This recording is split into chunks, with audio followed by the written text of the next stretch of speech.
तो stranger things season 5 की volume 2 release हो चुकी है और अगर इसे मैं 2 शब्दों में बयां करूँ तो not bad, it was quite satisfactory. अगर बात करें वॉल्यूम 2 की स्टोरी की तो पिछले वॉल्यूम 1 में हमने देखा था कि विल जिसे मोटिवेशन की कमी थी और इसी वजह से वो खुद को कम समझता था और रॉबिन से मोटिवेशन मिलने के बाद उसने 3 डेमोड्रैगन्स को मार दिया और लास्ट के 5 मिनट्स में ओला फार्मिंग भी कर दिया। पर हम सबको ये सोचने पर मजबूर कर दिया कि अगर वहाँ 3 के जगह 4 डेमोड्रैगन्स होते तो विल उन्हें कैसे कंट्रोल करता।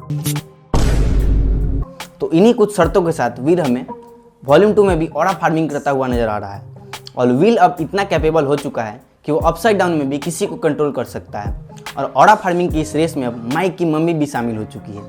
और जैसा कि डफर ब्रदर्स ने कहा था कि वॉल्यूम 2 हमें अपसाइड डाउन की रियलिटी को एक्सप्लेनेशन करती हुई नजर आएगी कि आखिर अपसाइड डाउन है क्या, अपसाइड डाउन के गेट को हम कैसे बंद कर सकते हैं, अपसाइड डाउन हॉकिंस से कैसे कनेक्टेड है। और इन सब का जवाब हमें वॉल्यूम 2 में मिलता है और इन सब का जवाब ढूंढा है डस्टिन हेंडरसन ने, जिसका काफ़ी क्लेश होने के बाद अब फाइनली स्टीव हैरिंगटन के साथ मीटअप हो चुका है, वो भी काफ़ी इमोशनल वाला मीटअप, जिससे मैं भी काफ़ी इमोशनल हो गया था देखकर उस सीन को। और फिर मुझे क्या पता चला, if you die I die, जिसे देखकर मैं फिर सोच में पड़ गया कि कहीं अपने स्टीव हैरिंगटन की फीलिंग नहीं सेट होने वाली हो। पर फिर याद आया कि इन सब का जवाब तो हमें 1 जनवरी को ही मिलेगा, वो भी चैप्टर 8 में, जो 2 घंटे की रहने वाली है। और फिर चैप्टर 8 से मुझे याद आया कि चैप्टर 6 तो मुझे वॉल्यूम 2 की काफ़ी पसंद आई, ज़्यादातर इसके नाम से जो मुझे किसी और की याद दिला रहा था।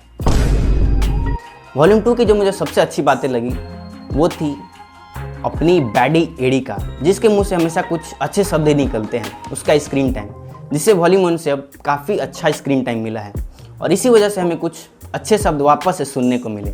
और साथ ही अपना सेंटा क्लॉज, जिसके मुंह से भी हमें काफ़ी अच्छे शब्द सुनने को मिले, जिसे मैंने तो काफ़ी इंजॉय किया। और आखिर बात जो मुझे सबसे अच्छी लगी वो थी अपनी पुरानी वाली मैक्स, यानी अपनी सीजन 3 वाली मैक्स का एटीट्यूड, जो I don't give a dash dash वाला एटीट्यूड था।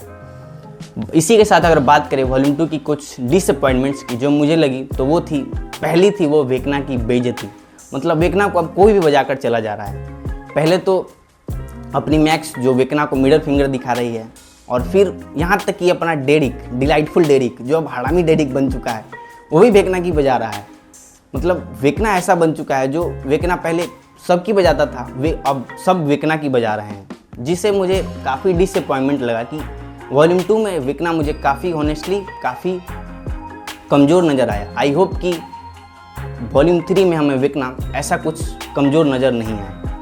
दूसरी डिसअपॉइंटमेंट जो मुझे लगी वो थी हॉली। आई नो कि हॉली अच्छी है, पर वॉल्यूम 2 में मैंने एक्सपेक्ट किया था कि अपसाइड डाउन की रियलिटी को एक्सप्लेनेशन करने में वॉल्यूम 2 ज़्यादा फोकस करेगी, या फिर अपने हेनरी यानी कि वेकना की पास्ट स्टोरी को फोकस करने पर वॉल्यूम 2 ज़्यादातर हॉली पर फोकस करती हुई नज़र आ रही है। तीसरी डिसअपॉइंटमेंट्स जो मुझे लगी वो थी अननेसेसरी की एक्सप्लेनेशन। कुछ सीन्स तो ऐसे थे जहाँ अननेसेसरी एक्सप्लेनेशन थे जो उस सीन्स को बोरिंग बना रही थी, क्वाइट बोरिंग।